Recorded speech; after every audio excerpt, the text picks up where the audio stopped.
আসসালামু আলাইকুম। প্রিয় মালয়েশিয়ান প্রবাসী ভাই ও বোনেরা, আশা করি সবাই ভালো আছেন। যে যেখান থেকে প্রবাস খুঁটিনাটি ফেসবুক পেজ ও ইউটিউব চ্যানেল দেখতেছেন, সবাইকে জানাই আন্তরিক অভিনন্দন।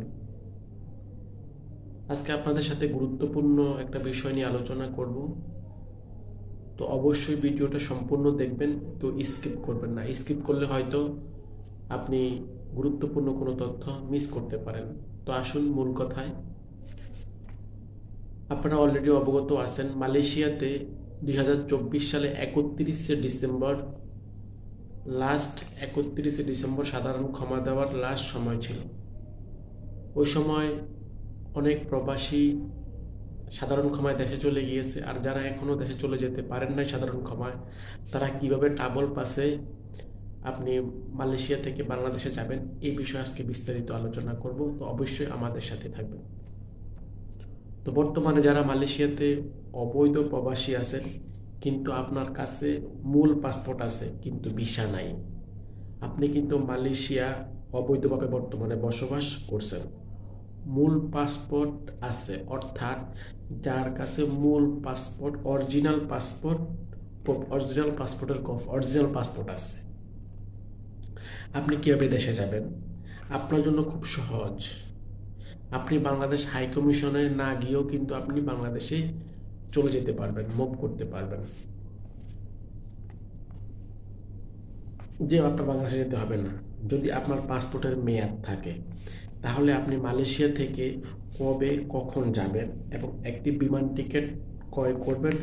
সেই টিকিট অনুসারে মালয়েশিয়া ইমিগ্রেশনে আপনি অ্যাপয়েন্টমেন্ট নেবেন। আপনি যে বিমান টিকিটটা ক্রয় করবেন, সেই বিমান টিকিটের উপর নির্ভর করে আপনি মালয়েশিয়া ইমিগ্রেশনে একটি অ্যাপয়েন্টমেন্ট নেবেন। ওই অ্যাপয়েন্টমেন্টের দিনে কিন্তু আপনাকে ইমিগ্রেশন থেকে, মালয়েশিয়া ইমিগ্রেশন থেকে একটা এসপি দেওয়া হবে। আর যে এসপিটার মেয়াদ থাকবে সর্বোচ্চ 14 দিন। আর এই 14 দিনের মধ্যে আপনি গো ব্যাক বাংলাদেশ, আপনি বাংলাদেশে যেতে হবে। এক্সাম্পল দিলে আপনারা বুঝতে পারবেন। যে 14 দিন এসপির মেয়াদ থাকবে, সেই 14 দিনের মধ্যেই কিন্তু আপনার বাংলাদেশে যেতে হবে। যখন আপনি যে বিমান টিকিটটা কিনবেন, ওই বিমান টিকিটটা যেন ওই 14 দিনের মধ্যেই কি ফ্লাই করতে পারে।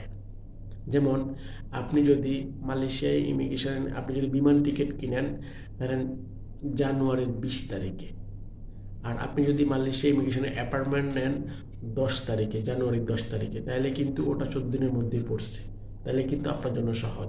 আর যদি এক্সাম্পল আপনি বিমান টিকিট কিনেন ফেব্রুয়ারি মাসের 20 তারিখ, কিন্তু আপনি অ্যাপয়েন্টমেন্ট নিয়েছেন জানুয়ারির 10 তারিখ, তাহলে কিন্তু হবে না। তাহলে কিন্তু আপনার 14 দিনের মধ্যে কি ওই বিমান টিকিটের ফ্লাইট ডেটটা পড়ে নাই। সো এই জন্য আপনি বিমান টিকিটটা ক্রয় করবেন এবং অ্যাপয়েন্টমেন্টটা নেবেন সেই 14 দিনের মধ্যে। যে এসপিটা দিবে, সেই এসপিটার মেয়াদ থাকবে সর্বোচ্চ 14 দিন। এবং সাথে আপনার ইমিগ্রেশন, আপনি কতদিন মালয়েশিয়াতে অবৈধ আছেন সেই জরিমানা দিয়ে আপনি তারপর বাংলাদেশে যেতে হবে। তাহলে যাদের হাতে মূল পাসপোর্ট আছে এবং পাসপোর্টের মেয়াদ আছে, তাদের জন্য হাই কমিশনে যেতে হবে না। ডাইরেক্ট আপনি বিমান টিকিট ক্রয় করে আপনি ইমিগ্রেশনে অ্যাপয়েন্টমেন্ট নিয়ে সেখান থেকে স্পেশাল পাস নিয়ে আপনি দেশে চলে যেতে পারবেন। এখন কথা বলবো যাদের মূল পাসপোর্ট নেই, তাদের জন্য করণীয় কি? তাদের জন্য করণীয় হচ্ছে, আপনার যাদের মূল পাসপোর্ট নেই, আপনার কাছে অবশ্যই, যারা প্রবাসে থাকে, মিনিমাম 3-4টা পাসপোর্ট তো সবারই থাকে। এখন আপনার যে কোনো একটা পাসপোর্ট যদি ফটোকপি থাকে, এই ফটোকপিটা নিয়ে আপনি বাংলাদেশ হাই কমিশনে যেতে হবে, যোগাযোগ করতে হবে। আর বাংলাদেশ হাই কমিশনে যাওয়ার আগে আপনাকে কিছু কাগজপত্র, ডকুমেন্ট হাই কমিশনে অ্যাটাচ করতে হবে। সেটা হচ্ছে আপনার সেই পাসপোর্টের ফটোকপি আপনার কাছে, ওই পাসপোর্টের ফটোকপি এবং 3 পিস পাসপোর্ট সাইজের ছবি আপনার সাথে, মালয়েশিয়ান অবস্থানত বাংলাদেশ হাই কমিশনের যে অ্যাকাউন্ট আছে, এই অ্যাকাউন্টে আপনি 44 রিঙ্গিত ব্যাংক ড্রাফট করতে হবে। ব্যাংক ড্রাফট করে ওই ব্যাংক ড্রাফটের স্লিপ প্লাস আপনার পাসপোর্টের ফটোকপি, সাথে আবার আপনার 3 কপি ছবি, এগুলো অ্যাটাচ করে আপনি মালয়েশিয়া অবস্থানত হাই কমিশনে গেলে আপনাকে একটা ট্রাভেল পাস দেওয়া হবে। আর ওই ট্রাভেল পাসের মেয়াদ থাকবে সর্বোচ্চ 90 দিন। ট্রাভেল পাসের মেয়াদ থাকবে সর্বোচ্চ 90 দিন। আপনি ওই 90 দিনের মধ্যে আপনি বাংলাদেশে যেতে পারবেন। তবে পূর্বে যে কথাগুলো বলেছি, যেভাবে আপনার টিকিটটা কাটবেন এবং ওই ট্রাভেল পাসটা নেবেন, ইমিগ্রেশন থেকে যে আপনি স্পেশাল পাসটা নেবেন, সেম এভাবে আপনি পূর্বে যেভাবে বলেছি, আগে যেভাবে বলেছি সেভাবে আপনি কাজ করতে হবে।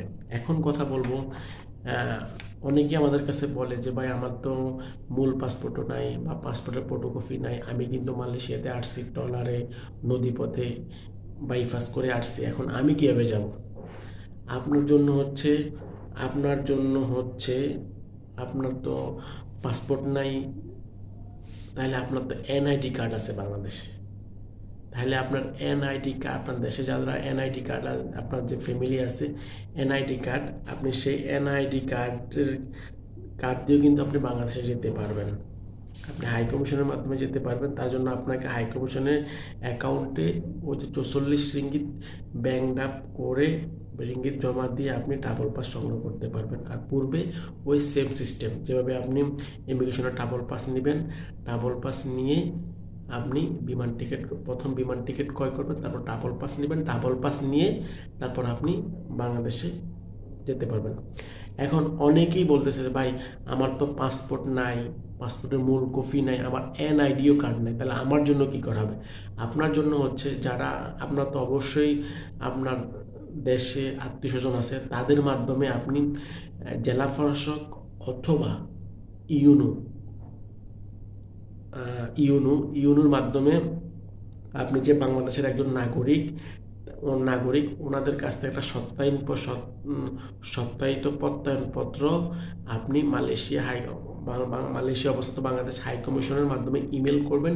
ইমেল করার পরে, এক্সাম্পল আজকে ইমেল করছে, আপনি কালকে কিন্তু হাই কমিশনে যোগাযোগ করতে হবে। যোগাযোগ করে বলতে হবে যে আমার অমুক টাইমে অমুক সময় অমুক জেলা থেকে বা আমার জেলা প্রশাসক বা আমার টিউনো আমি যে বাংলাদেশের নাগরিক ওই হিসাবে একটা ইমেল করা হয়েছে, আপনি একটু চেক করেন। আপনি যদি স্পেসিফিকভাবে টাইম এবং ইমেল কোথা থেকে আসছে সেটা যদি বলতে পারেন, তাহলে আপনাকে ওনারা জাস্টিফাই করে চেক করে আপনাকে ট্রাভেল পাস দিয়ে দেবে। তবে ওই যে ব্যাংক অ্যাকাউন্টে কাগজপত্রগুলো সব জমা দিতে হবে। এবং এবার বলি, আমাদের মালয়েশিয়াতে অনেক প্রবাসী হাজব্যান্ড ওয়াইফ আছে যারা এখানে বসবাস করে, কিন্তু তাদের বাচ্চা ছেলে মেয়ে হয়েছে, তাদের কিন্তু পাসপোর্ট নাই। তাদের জন্য করণীয় কি? তাদের জন্য করণীয় হচ্ছে, প্রিয় প্রবাসী ভাই ও বোনেরা, তাদের জন্য করণীয় হচ্ছে, আপনার যে বাচ্চা মালয়েশিয়াতে জন্মগ্রহণ করছে, কোন হসপিটালে জন্মগ্রহণ করছে, সেই হসপিটাল থেকে আপনার বার্থডে সার্টিফিকেট সংগ্রহ করবেন। সংগ্রহ করার পরে আপনার ওই বার্থডে সার্টিফিকেট প্লাস আপনার পাসপোর্টের ফটোকপি, আপনার ওয়াইফের পাসপোর্টের ফটোকপি প্লাস আপনাদের 3 কপি করে ছবি, এইগুলা এবং মালয়েশিয়া অবস্থানরত বাংলাদেশ হাই কমিশনের মে ব্যাংক অ্যাকাউন্টে আপনি ব্যাংক ড্রাফট করবেন। ব্যাংক ড্রাফট করে কাগজপত্র জমা দেওয়ার পরে হয়তো আপনাকে এখান থেকে পাসপোর্ট করার অনুমতি দিবেন, নয়তো আপনার বাচ্চাদেরকে ট্রাভেল পাস দিবে। তো প্রিয় মালয়েশিয়ান প্রবাসী ভাইরা, আজকে বিস্তারিত সম্পূর্ণ আলোচনা করছি যে ট্রাভেল পাস সম্পর্কে, কে কার কি সমস্যা, কীভাবে যেতে পারবেন। অবশ্যই বিষয়টা মাথায় রাখবেন এবং ভিডিওটা প্রচুর পরিমাণে শেয়ার করবেন, যারা অন্যরাও দেখে যেন সহযোগিতা পায়। আর এই সবগুলোর কথার মধ্যে যারাই অবৈধ আছেন, তারা কিন্তু ইমিগ্রেশনে আপনি কত বছর অবৈধ আছেন এটা হিসাব করে ইমিগ্রেশনে কিন্তু আপনি জরিমানা দিয়ে বাংলাদেশে যেতে হবে। এই বিষয়টা কিন্তু স্পেসিফিকভাবে নলেজে রাখবেন, মাথায় রাখবেন।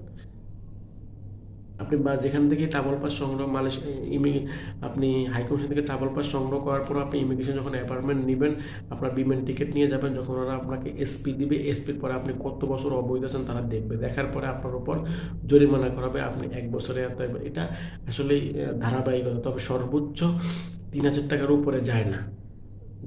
আপনি যতদিনই লং টাইম থাকেন না কেন, সর্বোচ্চ লং টাইমের জরিমানা হচ্ছে 3000 টাকা।